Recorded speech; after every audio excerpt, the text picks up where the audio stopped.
In our Facing Fertility series, we're exploring reproductive hurdles and giving a voice to the many women and men who suffer in silence with infertility. 1 in 6 adults worldwide experiences infertility. One study found 60% of patients and their partners have had mental health challenges as a result of their journey.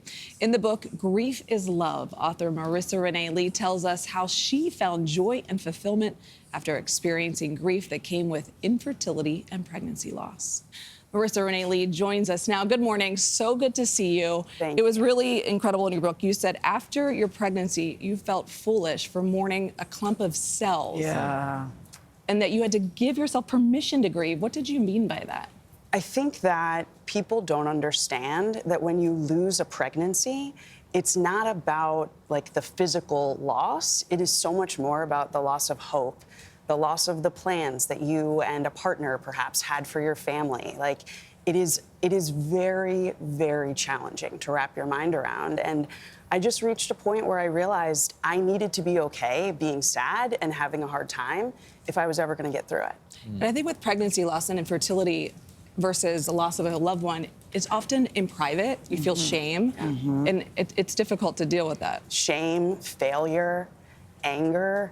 You know, you feel like you should be able to do this very natural and normal thing that we all grow up believing is easy for everyone. And when it doesn't work out, it's incredibly challenging. Yeah, I loved your book. I loved your book, Marisa, because you said so many important things. The greater the love, the greater the pain. Grief does not have a timeline. Everybody grieves differently. I was fascinated that even after you were told you lost a baby, you still took 2 pregnancy tests just to make sure they were right, because that's how sure you wanted it to be. But what struck me was your relationship with your husband, that you said even the strongest of couples, it can put such a stress on their relationship because you can be grieving and processing very differently. I think that's such an important message to say to people. It was really hard, and I want people out there who are living through it to know that if you're struggling, that's normal. Like, we need to normalize life being hard sometimes. And in the context of our marriage, it was absolutely challenging, and we had to each develop our own ways of dealing, our own ways of coping, and find space to discuss and sort of share the grief to get through it. How, because there is no timetable for the grief, because it can hit you at any moment, how do you deal out there in the world with the reality of children walking through the supermarket, a playground on the corner, Yes. the school bus pulls up? Yes. That's all triggering stuff, I would imagine. So again, back to the theme of permission, which is the first chapter in Grief is Love and the longest chapter in Grief is Love for a reason. You know, I gave myself permission to wear really big black sunglasses and cry whenever I needed to. You know, the number of times I would be in the grocery store and see a child run into their mother's arms and just feel heartbroken, you know, it was real. And it wasn't about, you know, I'm jealous that they have this thing that I don't have. It was more about my own your wanting. loss. Yeah. You said returning to life is the hardest part, which I think is so important for people to know, that after grief, it's okay to experience joy. Because you think, how could I ever smile? How could I ever laugh again? How could I ever find joy in my life? After returning to life. Returning to life is incredibly challenging because no one's walking around wearing a T-shirt that says, I just lost a pregnancy or I'm grieving. And this concept of grief versus joy, I think we have to get rid of that and recognize that you can experience joy independent of grief. You can experience joy in the midst of grief. It is okay for these things to sort of be commingled because that's just life.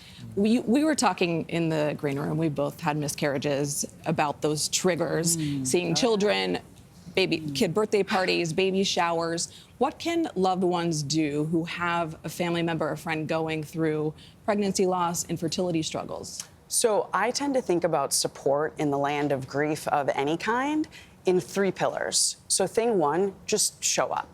You know, if someone just lost a pregnancy that day and they tell you about it, you don't have to find the perfect thing to say, just go and be with them. The second thing is, we know from research and data that grief has a very real and measurable impact on the body and on the brain. So they're struggling with daily life. Do something to make their life easier. If they have another kid, watch that kid, take the dog for a walk, drop off a meal. The third thing, just to bring it back to joy, do something for them that reminds them of who they are independent of this moment. You know, I got some great black Santa Claus earrings after my pregnancy loss, and like a beautiful box of fancy cheeses and nice bottles of wine. Like, do something that reminds them that they are bigger than this, you know, that they're gonna be okay. Something that just brings a smile to their face. Yeah, grief like love, I love this line, is limitless. And just grief show never up. goes away. Yeah, So it important. never to goes remember. away. It can coexist. And I think just a reminder to anyone, always remember that you never know what someone is going through. Don't ever ask someone if they're going to have a child or a second child or a seventh child. I'm glad you brought that up because we were running up on time, but that's one of the takeaways I have. And sitting in the seat that I'm in, you don't do is, you know, if your friend just got married and it's been 3 years or 5 years, don't do that. Yeah, It was don't the ask most him. painful question I've ever received. Yeah, if you- through it. Yeah. But we can say that you have a baby boy. You have a son. Bennett? Have a son. I Yes, do. Bennett. Yes. We are very lucky. We do have our happy ending. Yes. So It's a beautiful thing. It's a wonderful book. thank you. It is. Thank Marisa you. Renee Lee and Nikki, part 3 here. This has been a wonderful series. Thank you both so much. Really Thank appreciate you. it. The book is Grief is Love. It's available right now wherever you like to buy your books.